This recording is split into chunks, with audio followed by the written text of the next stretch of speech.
Bene, buonasera, benvenuti, ben ritrovati. Siamo al nostro quinto incontro, credo, sesto, scusate ormai i numeri, al nostro sesto incontro che chiude, diciamo, il ciclo relativo all'età moderna. Dunque, abbiamo affrontato ormai svariate tipologie di confini. Abbiamo visto confini istituzionali, confini culturali, confini litigiosi, confini interni, confini tra compagini statuali, confini, ecco, pensiamo all'inizio, insomma, a questo elefante, no, che viene da Baghdad e arriva da Aquisgrana, no? E quindi attraversa tutti questi molteplici confini in un mondo alto medievale che avremmo immaginato piuttosto piccolo dal punto di vista delle distanze, e invece questo elefante attraversa letteralmente vari mondi, e ci sembra un po' anche un bel simbolo di questa nostra rassegna. Questa sera andremo ad affrontare un aspetto invero assai particolare, e prima di questo studio veramente poco conosciuto anche tra gli storici. Ce ne parlerà Silvano Fornasa, che è uno studioso e un ricercatore attentissimo e meticoloso. È un frequentatore di archivi, ecco, penso possa essere ascritto tra i frequentatori di archivi come si può dire, alla categoria di frequentatori seriali, che sono quelli più pericolosi, ecco, in senso positivo intendo.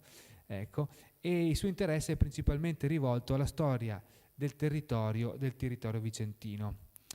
Allora, il suo sguardo principale, ne parlavamo anche con Michael Napton in uno degli scorsi incontri, è quello dell'attenzione anche micro ai contesti, tuttavia sempre in un'ottica di interconnessione di questi contesti con contesti più ampi, e con la consapevolezza di decifrare questi casi e contesti micro con le chiavi di lettura maturate scientificamente anche per la lettura invece di contesti ampi.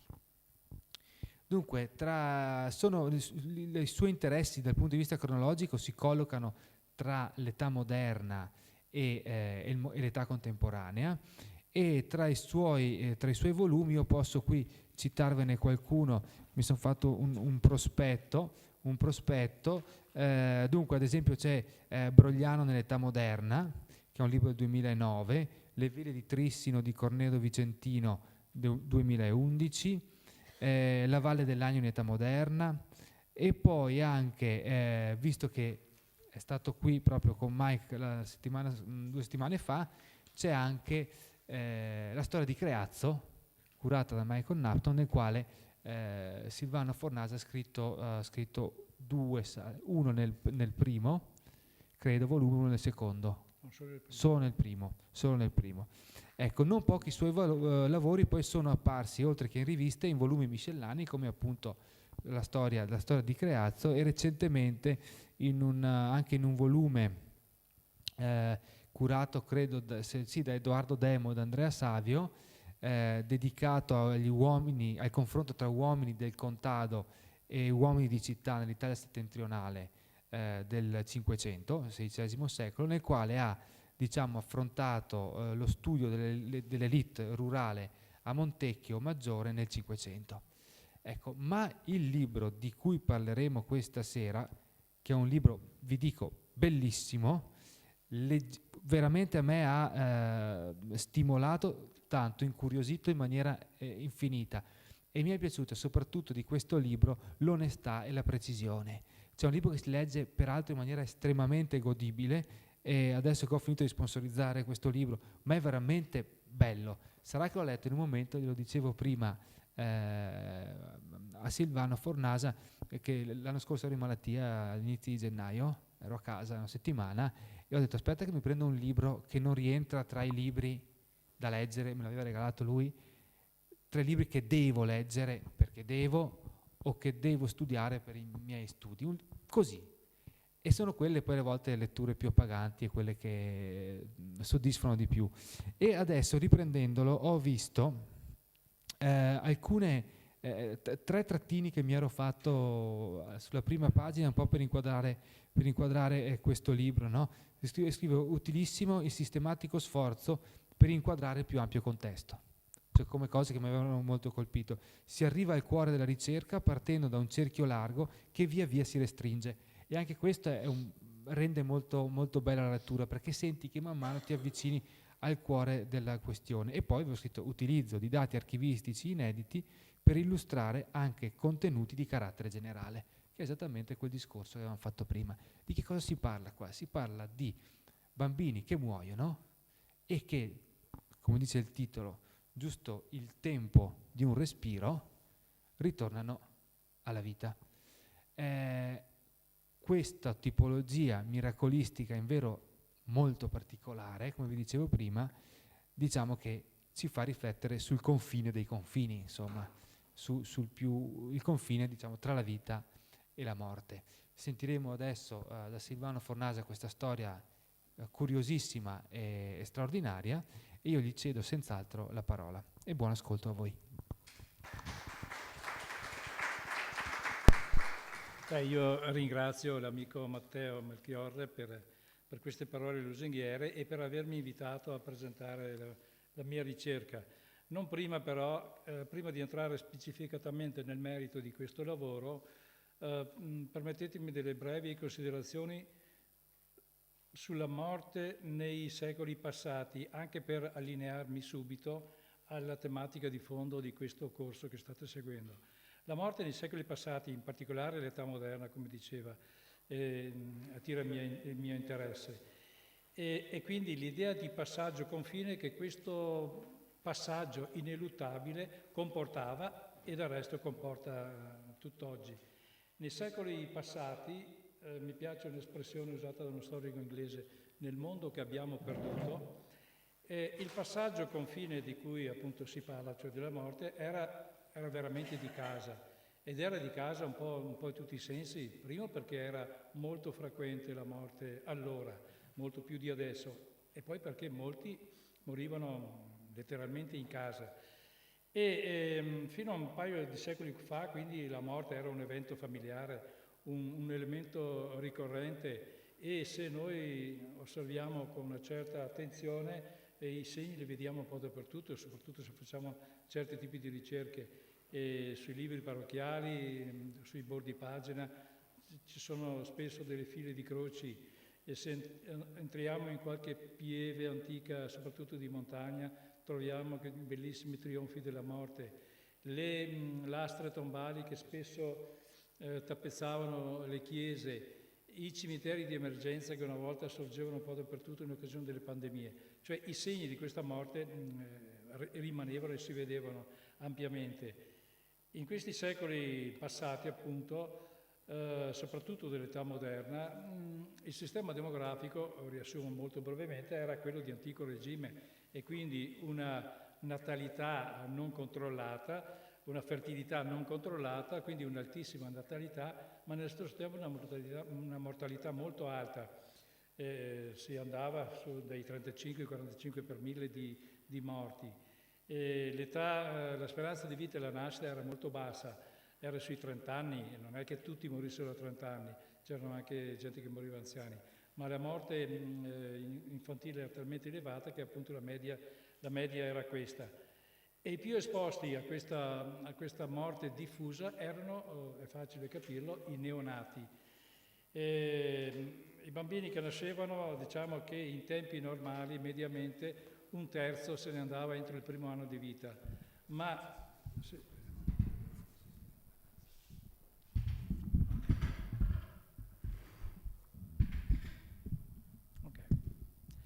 Ma in periodi un po' particolari, diciamo che un 30% non arrivava al primo mese di vita, e molto spesso la madre seguiva nella tomba, diciamo, questi bambini.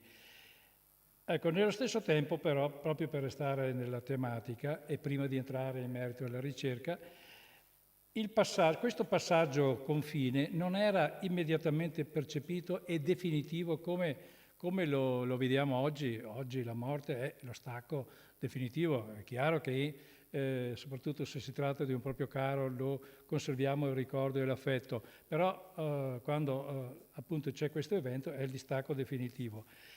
Nei secoli passati non era così, la morte non era un distacco netto, era molto generalizzata la sensazione che per un certo periodo, dopo il decesso, i morti o i loro spiriti, e tra morti e spiriti una volta diciamo che non è che la distinzione fosse così immediata, c'era la sensazione appunto che rimanessero ancora tra i vivi o addirittura tornassero in questo mondo. In particolare gli storici hanno individuato due categorie per cui questa credenza era diffusissima ed erano i morti di morte violenta e le donne che morivano partorendo.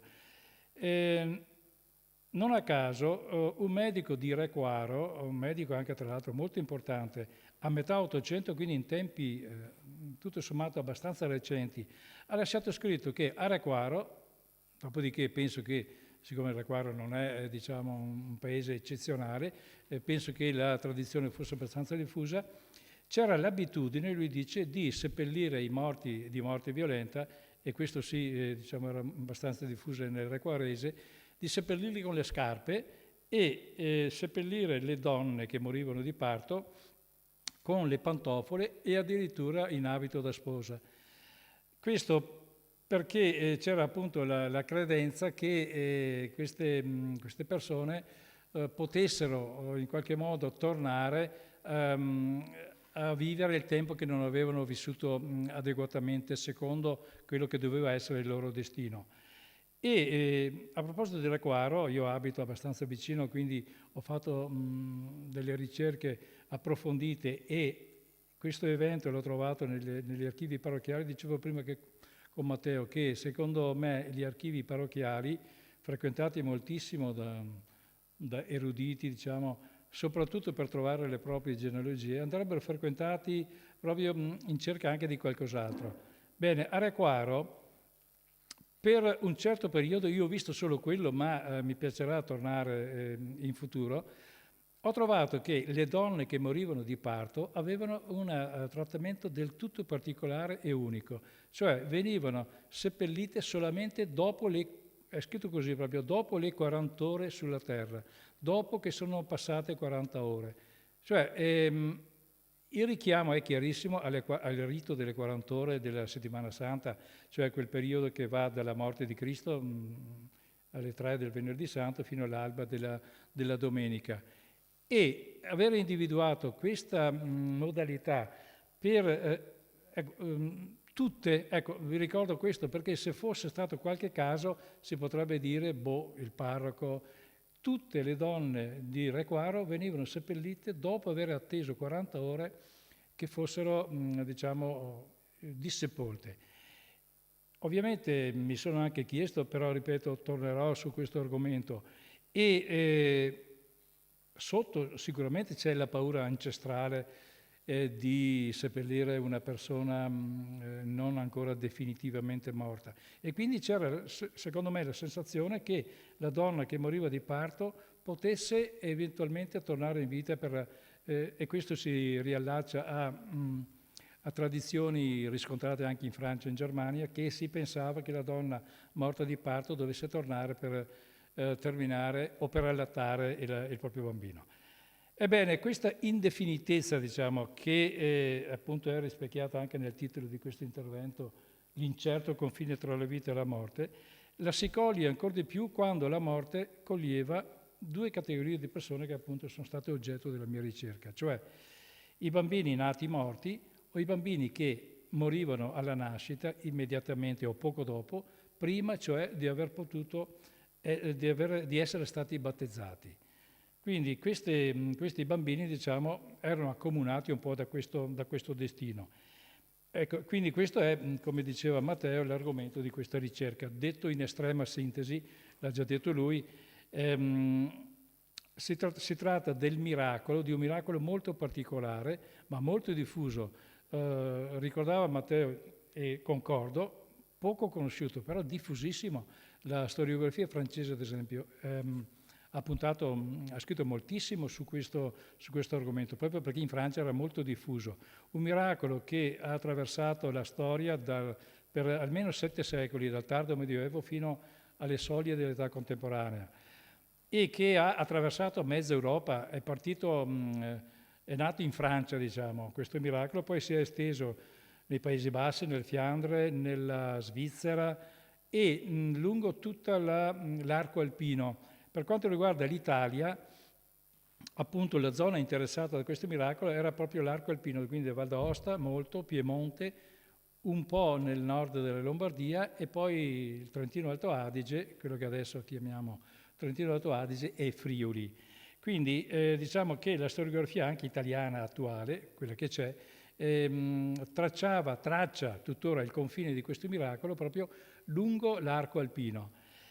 Lo stimolo a questa ricerca e a questa pubblicazione mi è venuto perché casualmente, spesso la ricerca riserva queste sorprese, casualmente mi sono imbattuto leggendo appunto un registro parrocchiale in un caso di questo genere, in questo miracolo, in questa breve risurrezione del bambino. A questo punto la cosa mi ha molto incuriosito, ho chiesto a conoscenti, anche storici, accademici, ripeto, non si conosceva, anche nella storiografia tradizionale vicentina del Mantese, che ha scritto una serie di volumi, non era contemplato. Allora ho allargato la ricerca, ho chiesto aiuto agli amici che appunto frequentano gli archivi parrocchiali e sono emerse una trentina di casi solo nel Vicentino, ripeto, con una ricerca ancora molto parziale. A questo punto la domanda che mi sono posto, Vicenza è così, ma siccome Vicenza non è una città particolare, chiaramente a questo punto il confine finora tracciato dagli storici di questo miracolo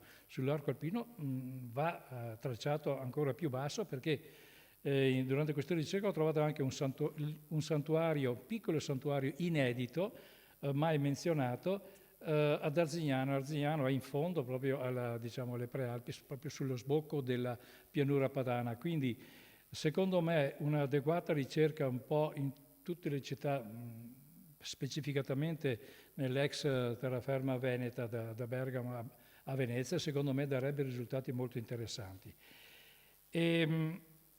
Questo appunto è stato lo stimolo che mi ha portato a questa ricerca. Ovviamente poi, come hanno fatto tutti gli storici che ne hanno parlato, sono stato aiutato molto da un amico, non so se lo conosci, Fagion Lucien, originario del mio paese praticamente, che insegna, emigrato in Svizzera e poi in Francia, adesso insegna a Marsiglia, e mi ha procurato storiografia francese a questo riguardo.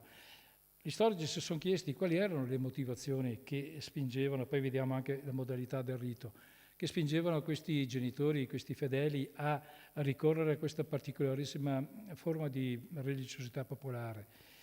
E ovviamente la prima risposta ovvia è quella di ricordare che nei secoli passati la pratica religiosa, con il suo bagaglio di riti, di pratiche, di conoscenze, di credenze, riempiva completamente la vita degli uomini e diciamo costituiva, se non l'unico, il principale quadro di riferimento per i fedeli. E le direttive della Chiesa di Roma informavano un po' tutta la vita dei cristiani, la parrocchia era il centro focale della vita e quindi un po' tutte le tappe fondamentali della vita del cristiano, dal battesimo alla tomba, risentivano di questa impronta che appunto coinvolgeva un po' tutta la vita. E proprio il battesimo era il rito di passaggio, lo chiamano gli antropologi, fondamentale, perché immetteva il cristiano in una parrocchia pronta ad accoglierlo, e soprattutto il battesimo, è scritto proprio così anche nel Vangelo, è indispensabile per garantire l'ingresso in paradiso e quindi la salvezza eterna. E voi capite benissimo che con questa diffusione della pratica religiosa che raggiungeva praticamente tutta la popolazione, la salvezza eterna era l'obiettivo primario. Rischiare di perderla era un dramma. E quindi quando un bambino appunto nasceva morto e per forza di cose non era battezzato perché era un sacrilegio battezzare un morto, oppure quando il bambino nasceva vivo però per difficoltà oggettive moriva alla nascita, e come vi ricordavo prima erano veramente molti, e per moltissimi era un dramma, per molte famiglie, per tutti comunque era un forte disagio. Perché? Perché il bambino non battezzato, il bambino morto non battezzato, aveva un destino marginale, se non nullo, diciamo, su questa terra, perché non era vietato seppellirlo in terra consacrata. Probabilmente, vedendovi, penso che qualcuno di voi si ricorderà che nei cimiteri c'era un angolino fuori dalla terra consacrata, che veniva simbolicamente e significativamente chiamato il limbo, dove appunto venivano seppelliti questi bambini che ancora nell'Ottocento, diciamo, avevano questa vicenda. Però ecco, questa abitudine di seppellirli comunque vicino al cimitero è molto tarda. Viene registrata alla metà dell'Ottocento. Prima questi bambini avevano un destino alquanto infelice. Tutti i casi che ho trovato io venivano seppelliti o nell'orto di casa oppure in qualche posto così. Ma soprattutto per questi bambini era, come vi ricordavo prima, preclusa la via della salvezza eterna. E ci si rassegnava abbastanza facilmente, Dio, non so quanto facilmente, ma comunque alla morte fisica per forza di cose ci si adeguava perché era appunto molto frequente. Però la morte spirituale no, era un'altra cosa.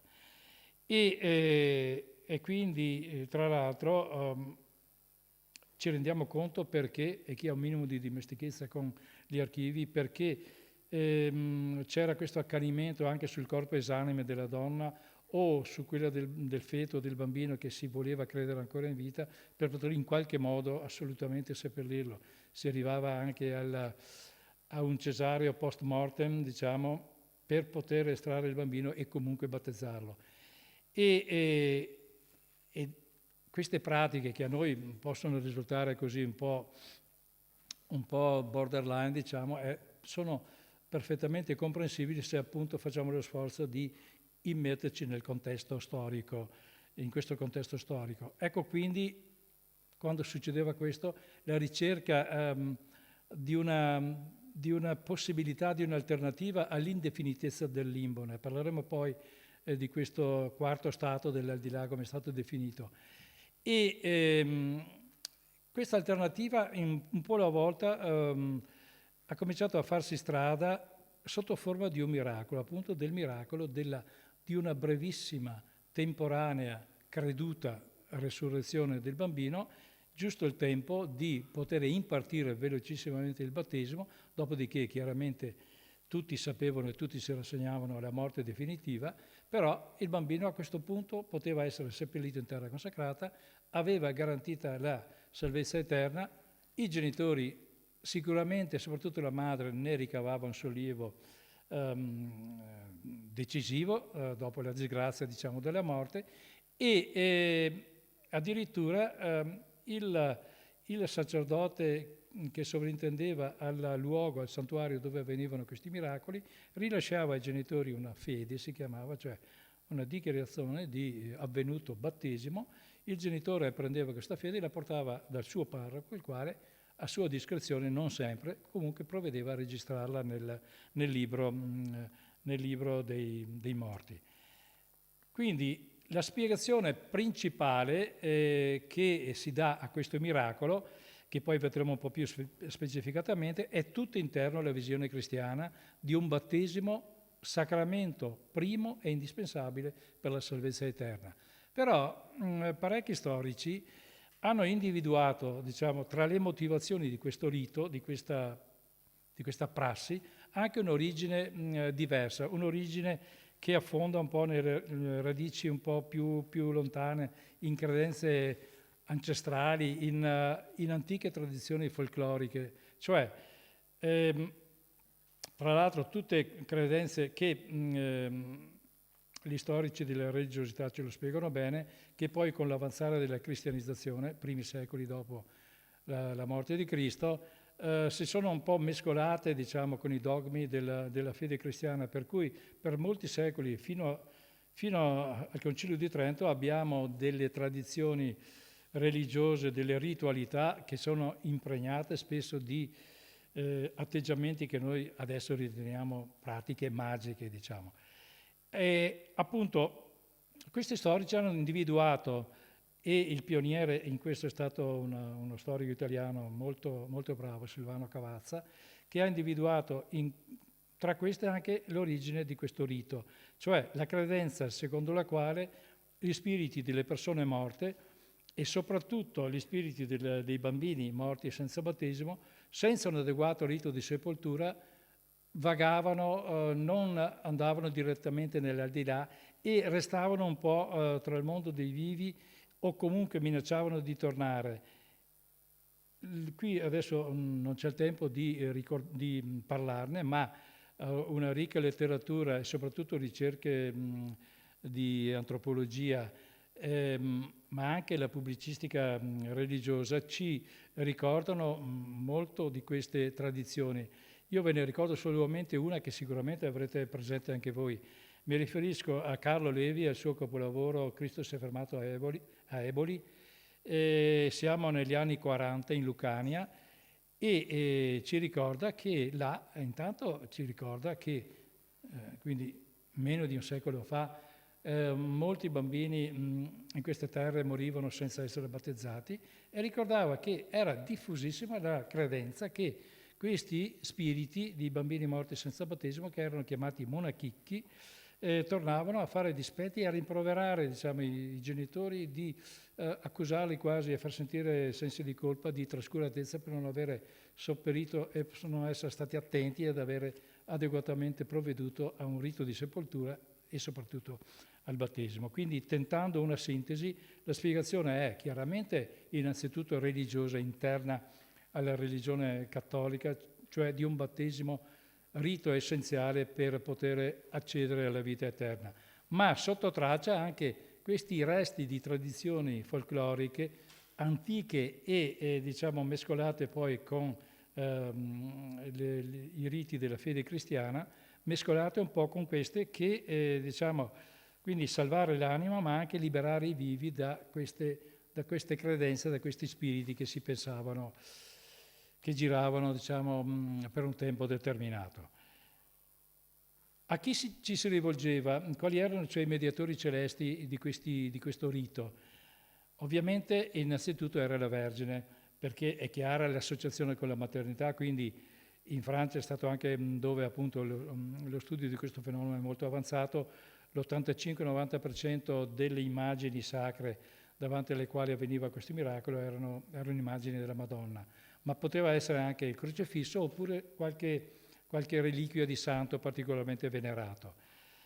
Il rito innanzitutto ovviamente c'era la scelta, perché non è che fosse una pratica obbligatoria o diffusa al 100%, anche se i casi documentati sono veramente molti, migliaia, le stime parlano di decine di migliaia un po' in tutta Europa. Quindi innanzitutto ci doveva essere la scelta di fare questo. Vi porto solo un piccolo esempio che è quello che ha dato origine vicino al mio paese, siamo a Corneto nella Valle dell'Agno. 2 genitori hanno seppellito i loro bambini, quindi rispettivamente, l'hanno seppelliti perché morti da piccoli e senza essere stati battezzati, morti alla nascita. A un certo punto, e questo che vi dico è stato anche qui una casualità, l'ho letto in un libro di uno storico molto famoso, Adriano Prosperi, che ha scritto un libro sul battesimo e a un certo punto ha portato questo esempio che lui ha trovato nell'archivio Vaticano, non l'archivio segreto, ma l'archivio della Congregazione della Fede, che adesso tra l'altro è stato aperto agli studiosi, per cui diciamo c'è la possibilità di accedere anche a queste fonti. Quindi questo esempio è stato tratto appunto dall'archivio dell'Inquisizione. In pratica questi 2 genitori sentono dire, siamo a Cornedo, sentono dire che a Trento ci sono dei santuari dove si portano i bambini morti senza battesimo per appunto la breve risurrezione. Sono passati 15 giorni dalla sepoltura di 2 creature che probabilmente erano anche un po' immature, pensate un po', li hanno levati dalla terra, li hanno messi in 2 cassettine e sono andati a Terlago. Terlago, io sono andato a vederlo perché ovviamente la cosa mi interessava moltissimo. È sopra Trento, quindi ho chiesto anche a chi se ne intende più di me, partire da Corneto e andare a Terlago, al massimo col cavallo, ci si impiega un paio di giorni. Quindi con queste cassettine, con questi poveri resti, vanno a Terlago e lì c'è tutta una prassi incredibile. Siamo a metà 600. Arrivano, chiedono dov'è questo piccolo santuario, dicono vieni qua. Alcuni gli dicono entra in questa osteria per i fucilati, quindi c'era un tutto compreso incredibile, organizzato, mettono le cassettine, i due bambini vanno a chiamare le donne interessate, incaricate per questo rito, suonano le campane, arrivano le donne, accendono le candele, portano le cassettine dentro, preghiere, ore di preghiere, finché a un certo punto le donne incaricate, e questa era la modalità del rito, vedono. Ecco, questo verbo lo dovete prendere appunto inserendolo nel contesto storico, vedono dei segni di vita, cioè vedono che il bambino, secondo loro, è risuscitato. Immediatamente impartiscono il battesimo e poi vedremo l'importanza del ruolo delle donne, perché è incredibile pensando al ruolo subalterno che avevano le donne, diciamo, nei secoli scorsi. Questo miracolo era quasi completamente in mano alle donne. Vedono i segni, impartiscono il battesimo e dopodiché il parroco, entra in scena il parroco che rilascia la dichiarazione, questo bambino è stato battezzato, i due genitori riprendono le loro cassettine, tornano a Cornedo, riseppelliscono i cadaverini, danno la fede al parroco e il parroco la registra nell'archivio parrocchiale. Quindi una ritualità, vedete, complessa ma collaudata, quindi indice di una pratica che aveva preso radici molto concrete, diciamo. E ecco, per quanto riguarda la geografia religiosa, ve ne ho già accennato, ma questo miracolo ha inizio nel 300-400 in Francia, si estende per metà Francia e anche lì gli storici non riescono a capire come mai metà Francia tagliata in senso proprio in diagonale, metà Francia ha avuto centinaia di santuari del ritorno alla vita e si chiamava, ecco adesso questo miracolo viene chiamato del repeat in francese, che vuol dire tregua, sospensione, appunto perché la diffusione di questo miracolo è avvenuta soprattutto in Francia e nella storiografia diciamo dell'argomento questo è il termine che viene prevalentemente usato. Poi appunto abbiamo detto si espande e in Italia finora sono stati contati grosso modo una sessantina di santuari, la grandissima parte nella Val d'Aosta e nel Tirolo, quindi nell'attuale provincia di Bolzano. E poi appunto altrove, ma secondo me la ricerca porterà sicuramente a evidenziare diciamo, luoghi di questo culto, di questo miracolo particolare anche in altre zone d'Italia. Ecco, vado avanti per non sforare, diciamo, il tempo. Il ruolo delle donne, vi dicevo prima,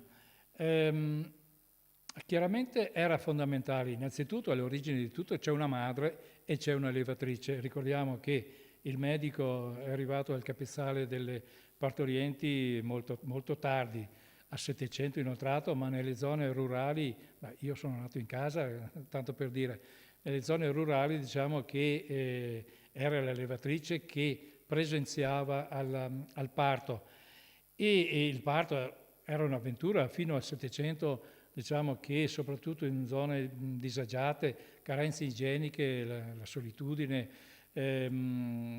anche carenze proprio di alimentazione della partoriente portavano a certe volte a dei drammi e quindi si capisce anche l'alta mortalità dei neonati.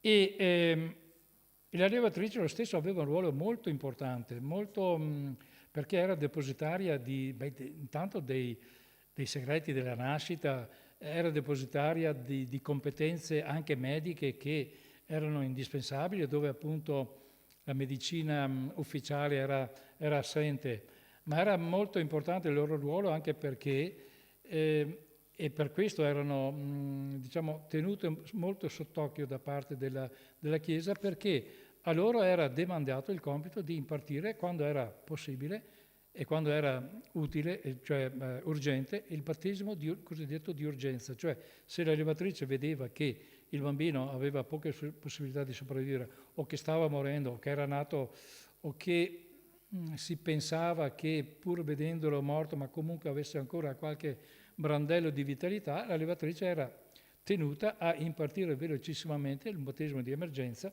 dopodiché il parroco comunque dava, una volta portato per la sepoltura, quasi sempre dava un secondo battesimo per garanzia, soprattutto se magari non si fidava moltissimo della mammana, così venivano chiamate. Ecco, quindi un ruolo molto importante, e dopo il Concilio di Trento soprattutto la Chiesa istruirà le levatrici e potranno esercitare solamente se avevano la patente cosiddetta e quindi il permesso del parroco.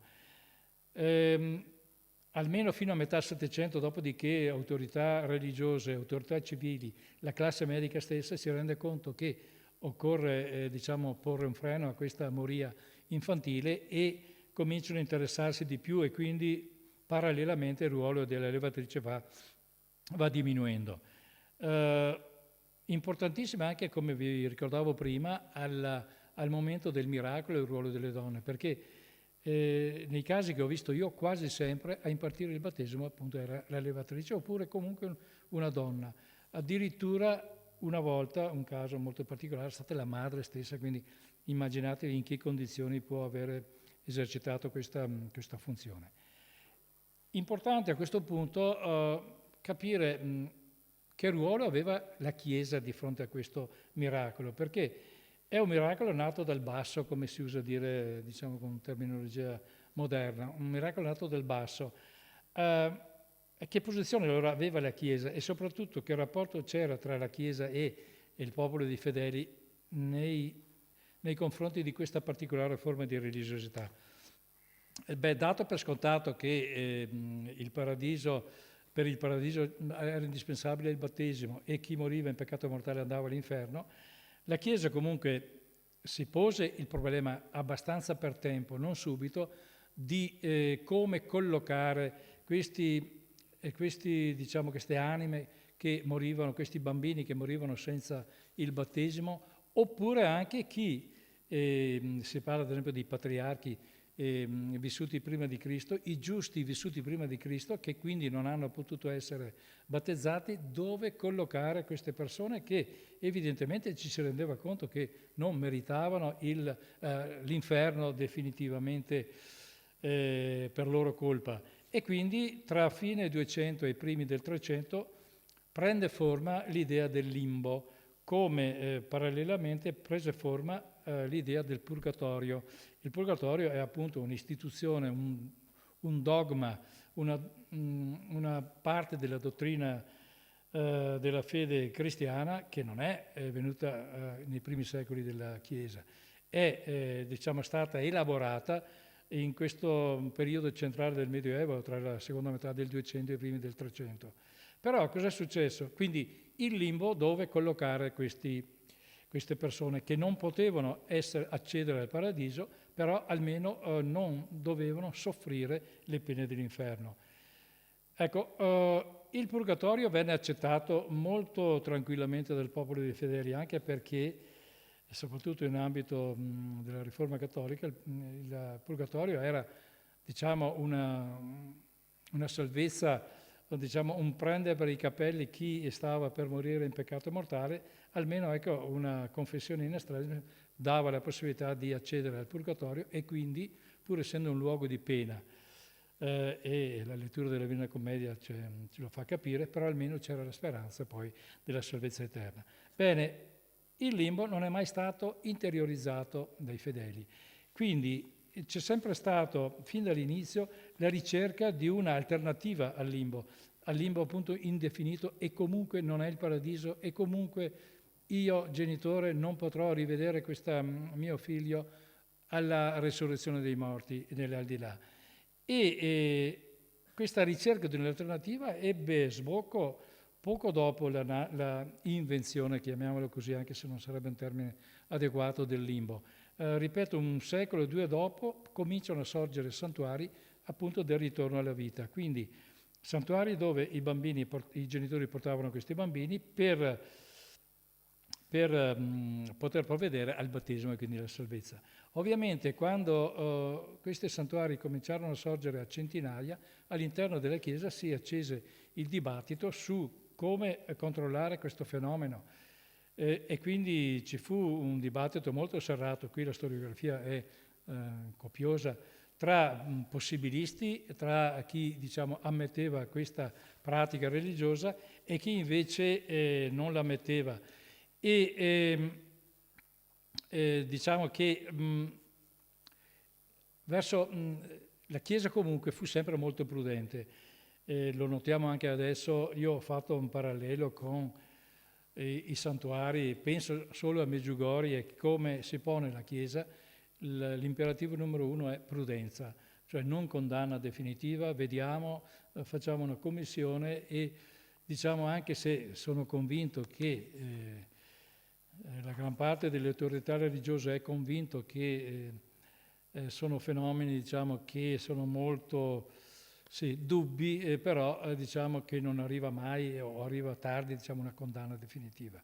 Quindi la Chiesa tollerò, incaricò i parroci ad essere molto attenti, incaricò gli inquisitori locali, ecco ad esempio perché conosciamo il caso di Cornedo che vi ho detto prima, a controllare e a vedere se c'erano abusi, perché è chiaro che una cosa di questo genere, lo capite benissimo, poteva benissimo prestarsi a degli abusi, finché si arriva velocemente alla metà del Settecento, 1755, Papa Benedetto XIV, un uomo molto colto tra l'altro, interdice definitivamente questa pratica religiosa, emana una bolla, questa pratica è tassativamente proibita e l'unico mezzo per accedere alla salvezza è il battesimo.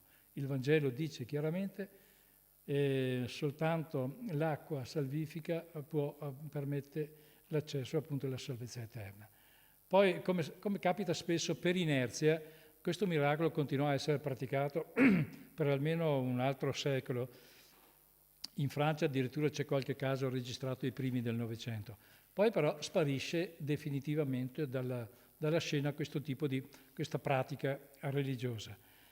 E quindi alla fine, come hanno fatto tutti gli storici che mi hanno preceduto, anch'io mi sono posto, e penso anche voi vi porrete, la ineludibile domanda: ma cosa c'era?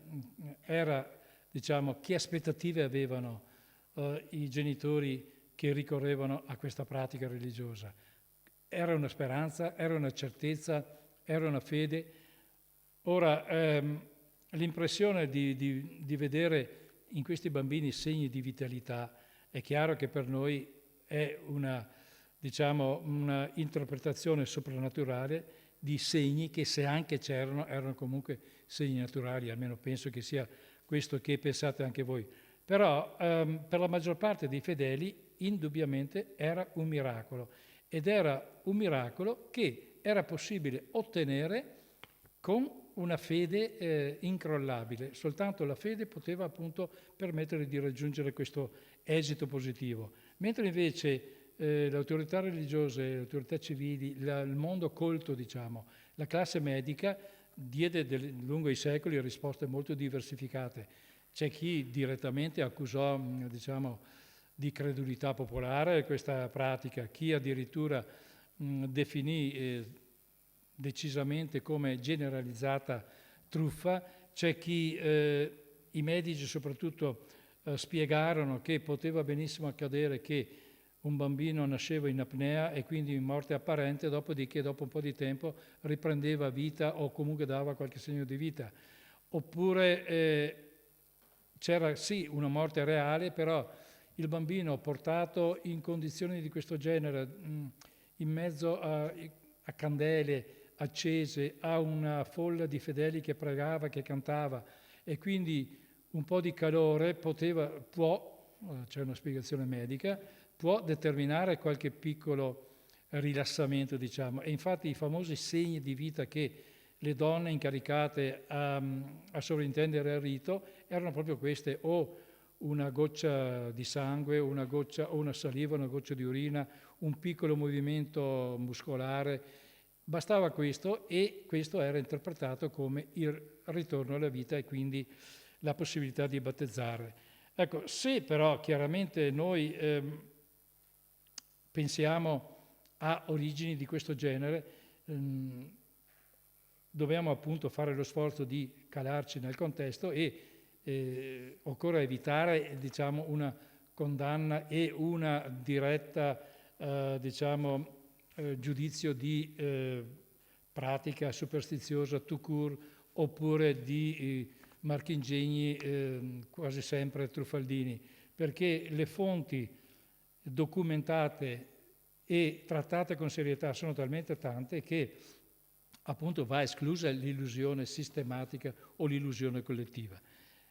Diciamo che, e qui torno proprio all'argomento, in un mondo dove il confine fra la vita quotidiana e la sfera del sacro era molto labile, in un mondo dove il naturale confinava con il soprannaturale, è chiaro che il miracolo, ed ecco appunto l'indefinitezza, l'incerto confine tra la vita e la morte. È chiaro che il miracolo in questo mondo era una espressione privilegiata, una espressione ricercata, era addirittura un elemento costitutivo della pratica religiosa e tanto più il miracolo appunto che riguardava i bambini morti senza battesimo.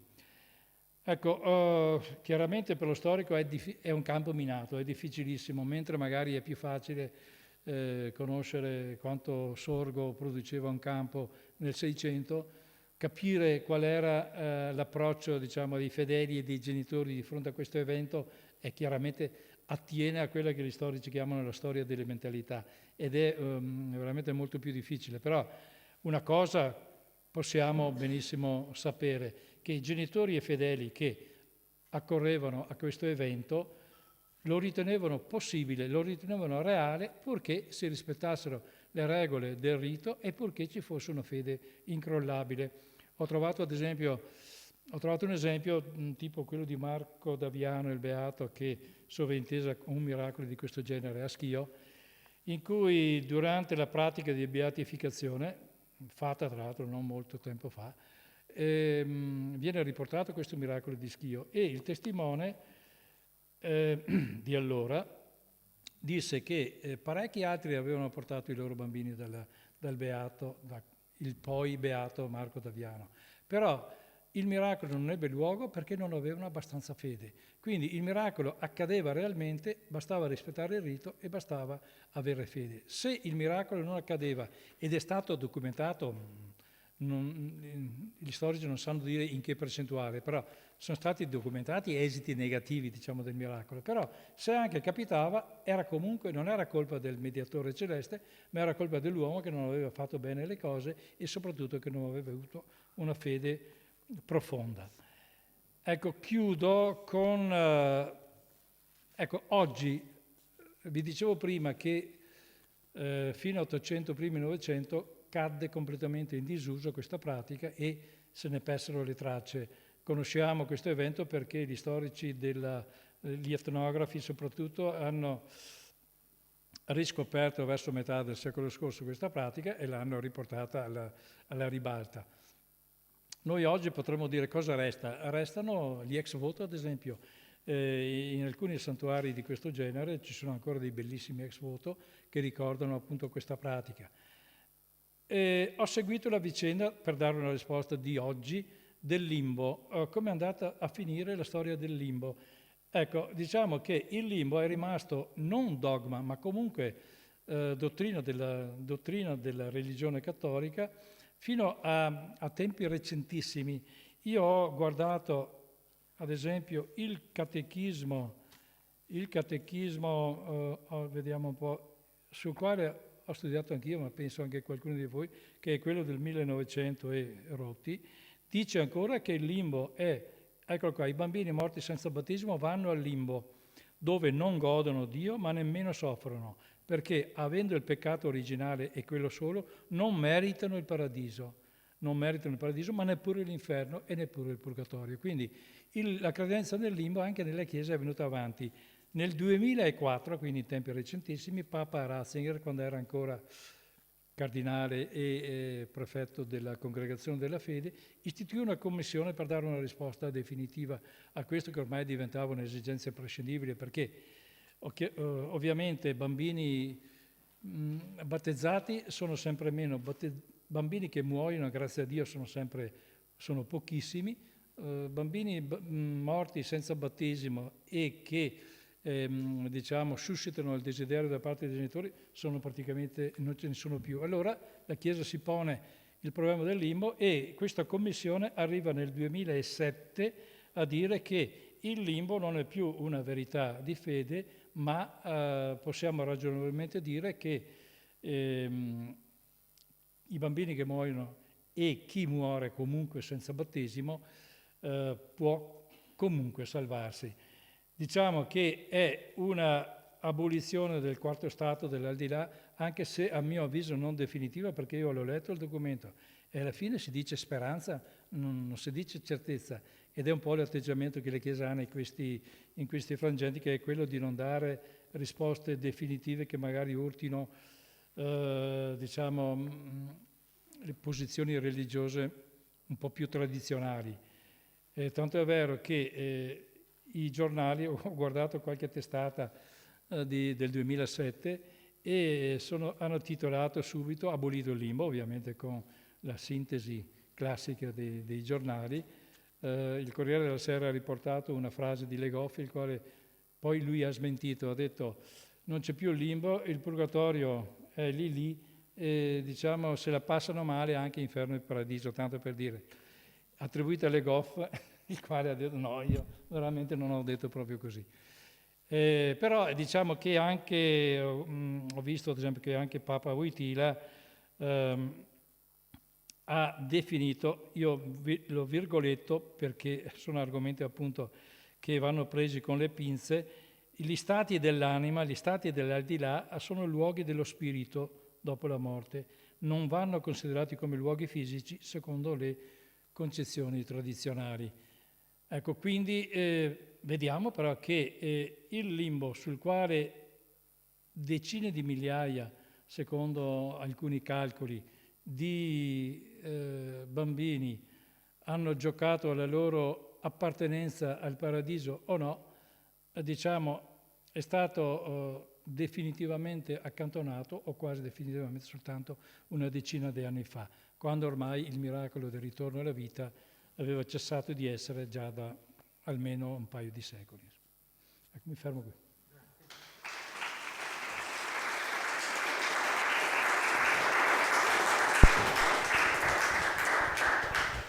Sì, come vi avevo anticipato, no, credo che il tema si presti a tante varie considerazioni e chiedo dunque subito a voi se avete qualche curiosità, qualche precisazione da chiedere a Silvana Fornasa, che immagino risponderà senz'altro.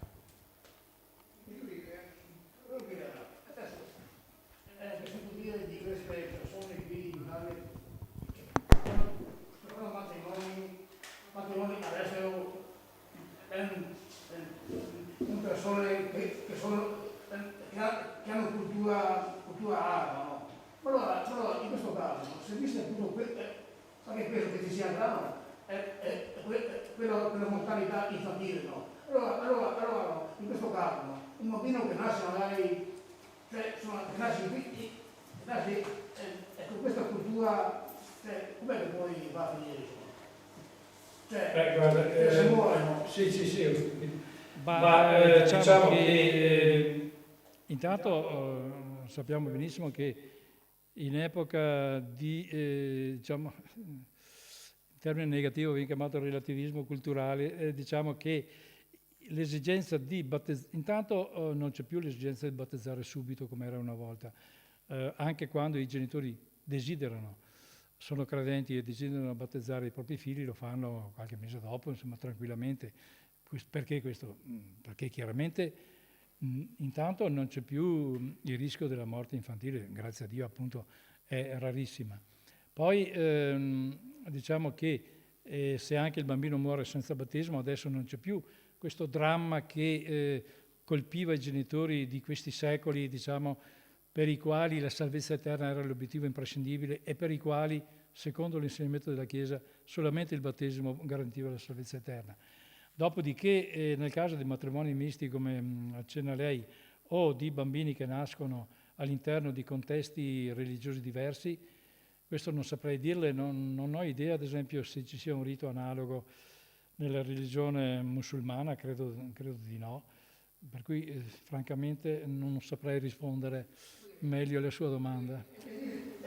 Esiste questa antitesi per cui la persona cattolica no, lì devono mettersi d'accordo. Guarda, io ho una nipote che cattolica, quindi che ha sposato un ragazzo ebreo.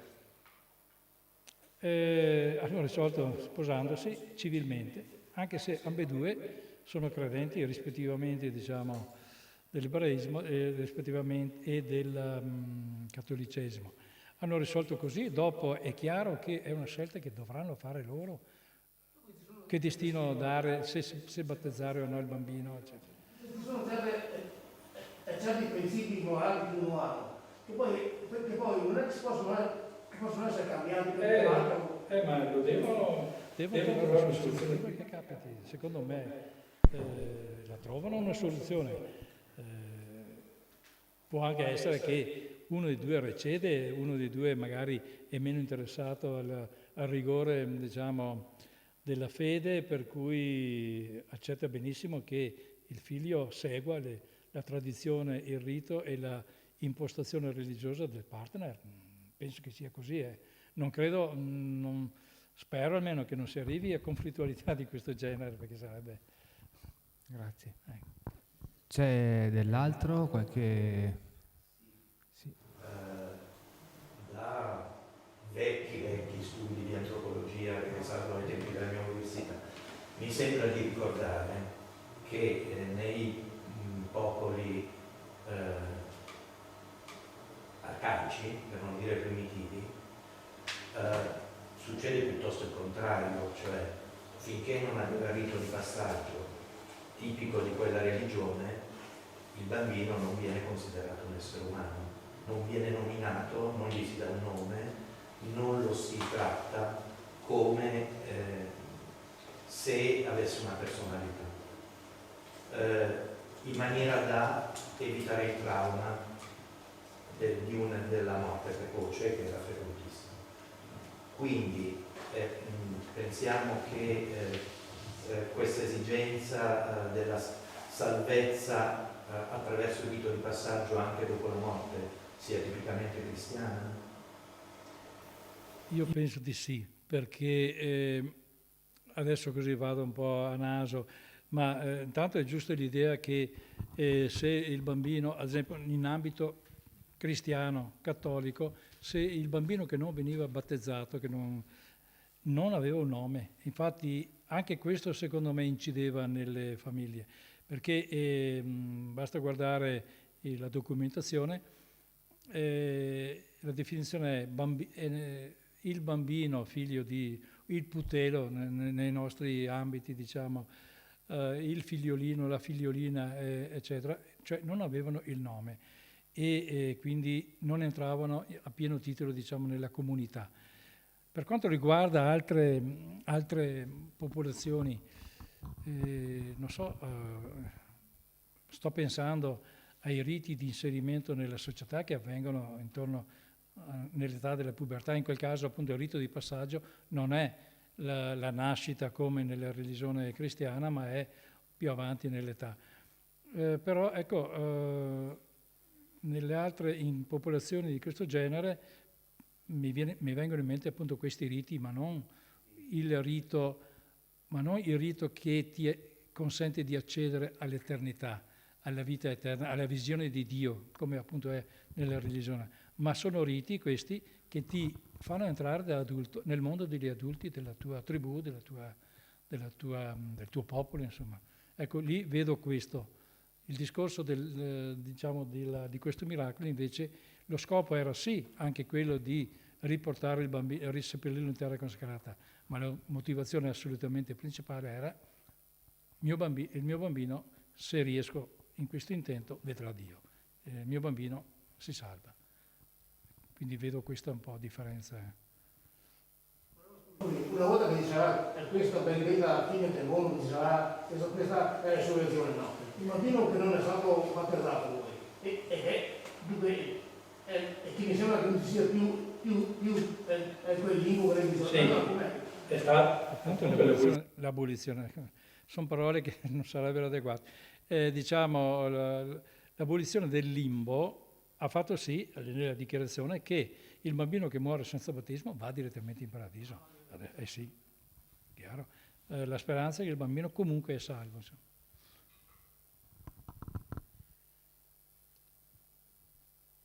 C'è qualcos'altro da parte vostra?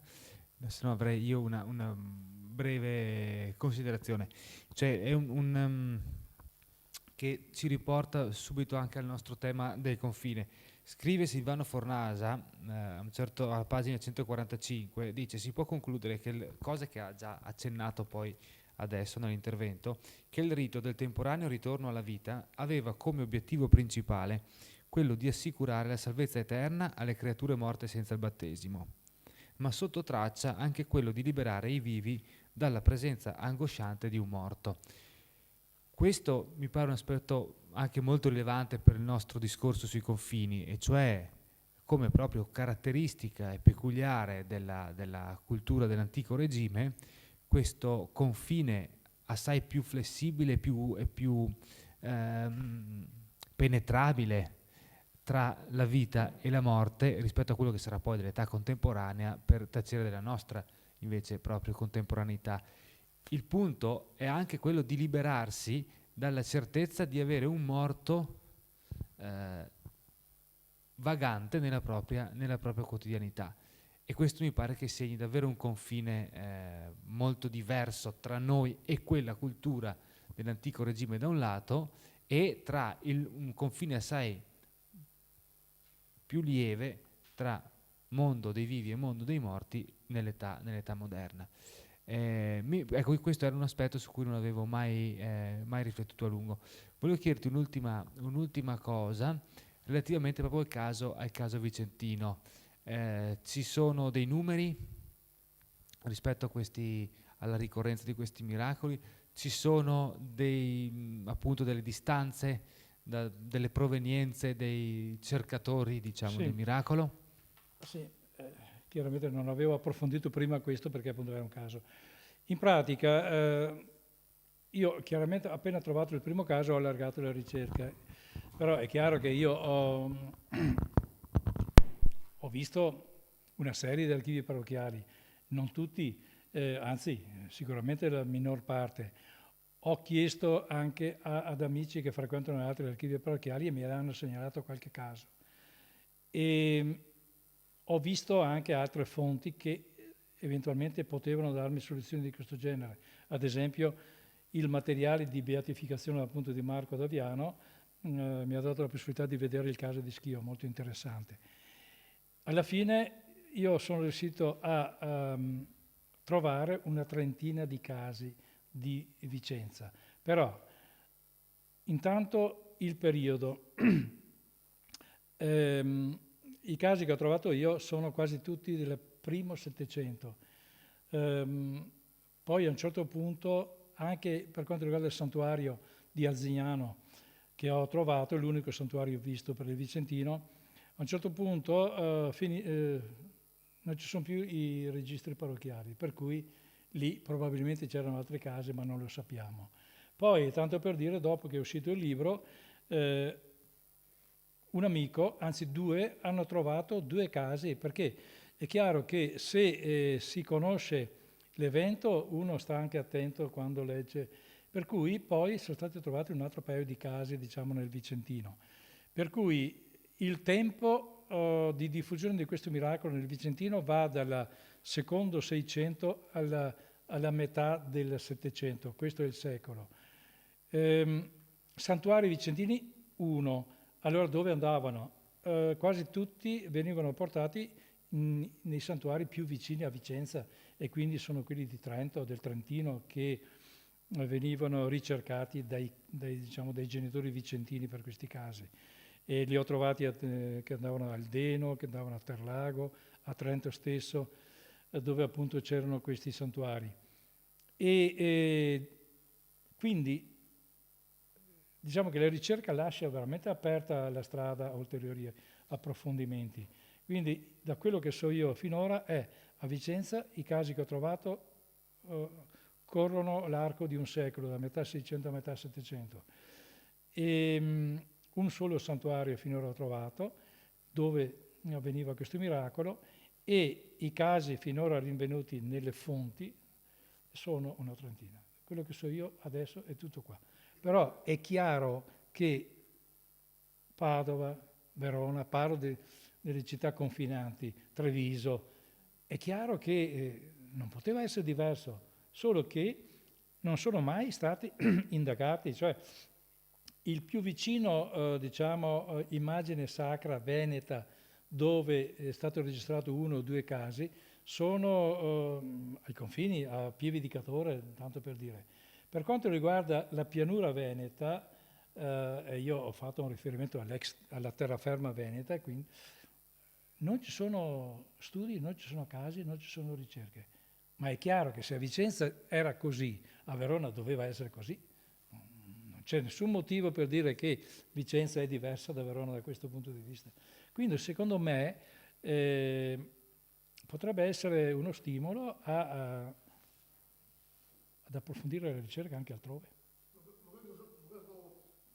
Questo santuario che lei diceva è nel Trentino, è ancora attivo? È ancora... C'è, però è una chiesetta, tutti la conoscono, d'estate in maggio vi si recita il rosario, però nessuno mai aveva detto e mai scritto che lì per 20 anni, tra il 1720 e il 1740, per 20 anni sono stati portati i bambini morti senza battesimo.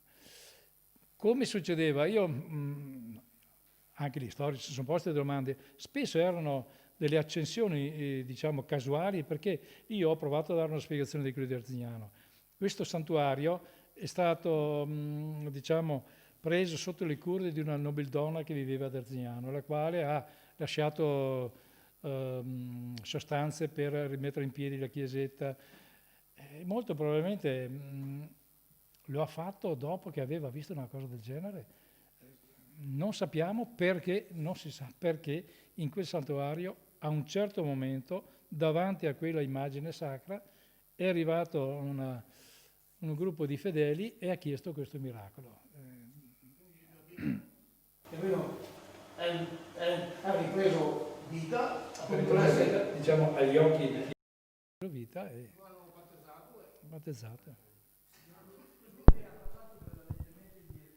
Ci sono altre fonti storiche. Sì, ci sono altre fonti. Solo che per il Vicentino non ce ne sono.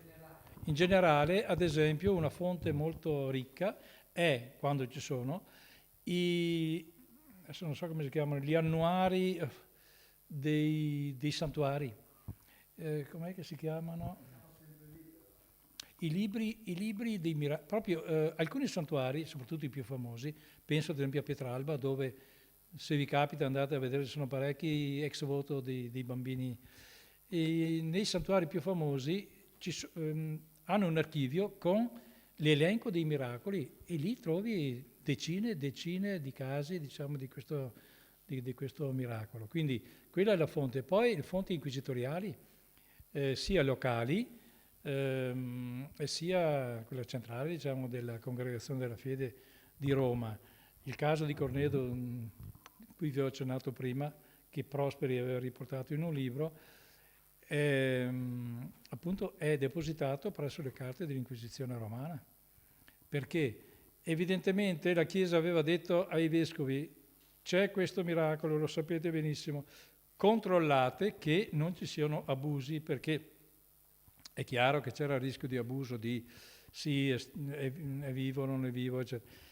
I vescovi, quando notavano una irregolarità, mandavano subito un inquisitore. L'inquisitore andava e faceva una inchiesta il caso di Corneto è finito così, proprio l'inquisitore locale ha chiamato i due genitori e si è fatto raccontare: siete sicuri di aver visto, siete sicuri cosa avete fatto? E loro raccontano tutto quello che hanno fatto. Avete visto il bambino veramente riprendere vita?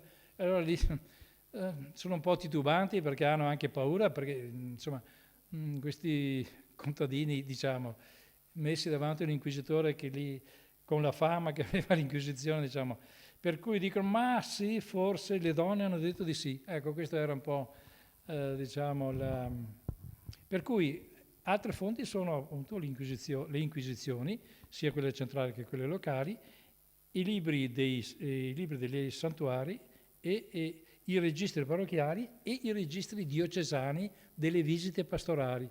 Quelli sono molto importanti. I registri gli archivi vescovili, perché lì durante le visite pastorali i vescovi raccoglievano queste informazioni, soprattutto quello di Trento è ricchissimo di queste informazioni su questa diffusione del miracolo. Quindi le 4 fonti, le 4, diciamo, luoghi di fonti sono questi qua. Ecco, prego. Si legge il certificato di morte, perché istintivamente uno va a vedere i certificati di battesimo. Sono più nei certificati di morte che vengono registrati questi casi, diciamo, anche in quelli di battesimo. Però diciamo che finora, perché sono stati visti poco? Perché chi accede a questi archivi lo fa per ricostruire la propria genealogia. Io ho visto come fanno. Leggono il nome del bambino, del genitore e basta, poi passano via perché a loro interessa di chi è figlio e fare l'albero genealogico. In realtà se tu scorri fino in fondo, magari verso la fine è detto che ha ricevuto il battesimo nel santuario, era morto senza battesimo, per cui difatti molti dei casi vicentini me li hanno segnalati amici che frequentano questi archivi e una volta saputo questo hanno cominciato a leggere gli atti di battesimo e di morte fin in fondo, per cui insomma sono stati trovati. Prego. E donne. La domanda è: non è che ogni tanto c'era il caso di stregoneria, fosse accusato di stregoneria, che ne sa? Sì, chiaramente diciamo che il controllo della Chiesa in questo caso, soprattutto il controllo sulle levatrici prima del Concilio di Trento, era chiaramente influenzato dal sospetto che avevano queste donne. Non so se conoscete il Malleus Maleficarum, è un trattato di demonologia del fine 400 famosissimo, usato poi da tutti gli inquisitori. E là chiaramente è scritto, siamo alla fine del 400, è scritto chiaramente: le levatrici vanno tenute d'occhio perché spesso sono streghe, spesso sono malefiche, spesso compiono atti di magia e quindi le levatrici si sono trascinate appresso la fama, diciamo, questa fama per parecchio tempo, fino a quando appunto con il Concilio di Trento non si è poi messo ordine alla materia e sono state sottoposte ai corsi di formazione e quindi alla patente di esercizio della professione, diciamo. E anche perché il controllo della Chiesa era severo, perché noi sappiamo pochissimo, anche gli storici sanno poco della pratica della contraccezione e dell'aborto procurato nei secoli passati. Si sa veramente molto poco. Si sa che si faceva, che si ricorreva anche all'aborto e con pratiche veramente, diciamo, invasive, è dire poco, e io ad esempio ho trovato dei casi, c'era un'erba particolare che a Vicenza chissà perché si trovava nel brolo dei Conti Valmarana, in centro città. Era l'erba salvina che si usava. Quindi c'era l'uso, e chi era sospettato, siccome erano, diciamo, erano cose fortemente condannate dalla Chiesa, le prime sospettate di, diciamo, contraccezione, pratiche di contraccezione e di aborto erano le levatrici, quindi c'era un controllo sistematico su questo, finché non si è instaurato un rapporto di maggiore fiducia, per cui io Chiesa riconosco il tuo ruolo perché tu sei titolata a dare il battesimo, quindi a compiere un gesto fondamentale per la salvezza del neonato. Tu però devi dimostrare di avere un comportamento corretto, di saper fare il tuo lavoro. Ad esempio, quando arrivava la visita pastorale, le levatrici dovevano subire un piccolo esame, se non proprio dal vescovo, diciamo dal vicario o dal luogotenente, se sapeva bene la formula del rito. E allora lì sono casi interessantissimi, a Valli del Pasubio, quindi immaginate una zona decentrata, la formula era un misto di magia, cioè le formule del battesimo che venivano ripetute 3 volte, cadenza tipica di una formula magica, insomma. Quindi ecco, diciamo che è venuta avanti molto questa zona di confine. Ancora una volta parliamo di confine. Certo. Non mi è chiaro se è possibile avanzare l'ipotesi che qualche santuario sia addirittura nato in funzione di questo rito. Sì, alcuni sono nati specificatamente per questo, molto pochi, perché nella maggior parte dei casi questi miracoli avvenivano accanto a tutt'altro tipo di miracoli, insomma, in questi santuari.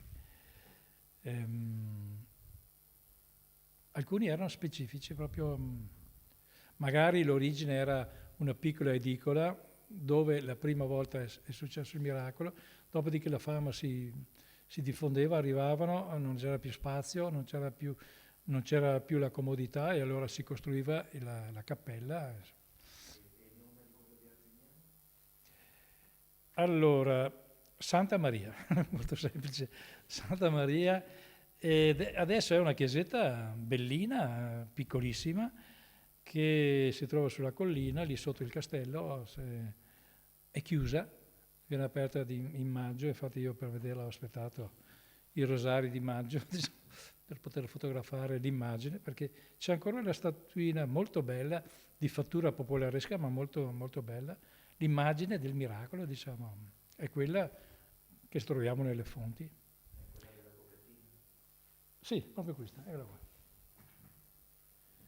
Sì, diciamo che non è un capolavoro d'arte, diciamo, però immaginate voi, ha un'importanza, ha avuto un'importanza decisa, diciamo, per i fedeli di Arzignano dei primi 40 anni del Settecento, perché lì vedevano veramente il miracolo. Bene.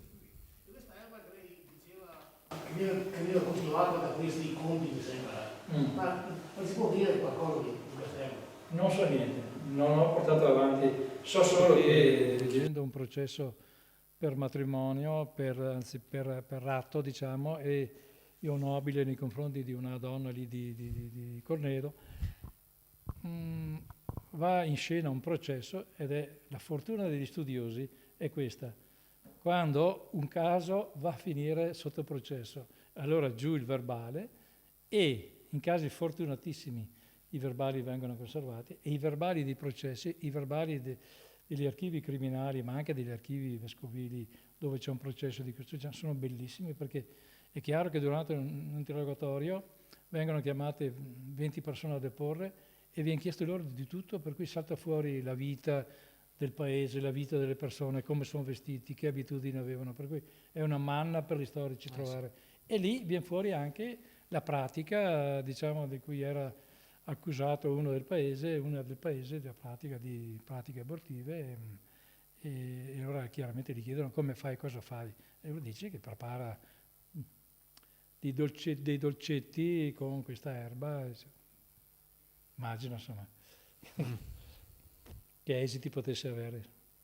Bene, io ringrazio Silvano Fornasa per questa interessante chiacchierata fatta in nostra compagnia. Vi ringrazio voi, sia voi presenti qui, sia quanti ci stanno seguendo via web, e ve l'avevo un po' promesso la scorsa settimana, cioè che considerato un po' questo seguito, oggi siamo un po' a ranghi ridotti, speriamo che non sia legato all'andamento, ecco, di certe curve, ma visto il seguito che hanno questi incontri, anche l'interesse che stanno riscontrando, colmeremo le settimane che ci separano tra la fine di questo ciclo di età moderna e l'inizio dell'età contemporanea a novembre, con un incontro che vi consiglio vivamente, che è quello con Piero Brunello e che abbiamo il titolo Il colore dei capelli, confini simbolici e non solo nella colonizzazione in Brasile,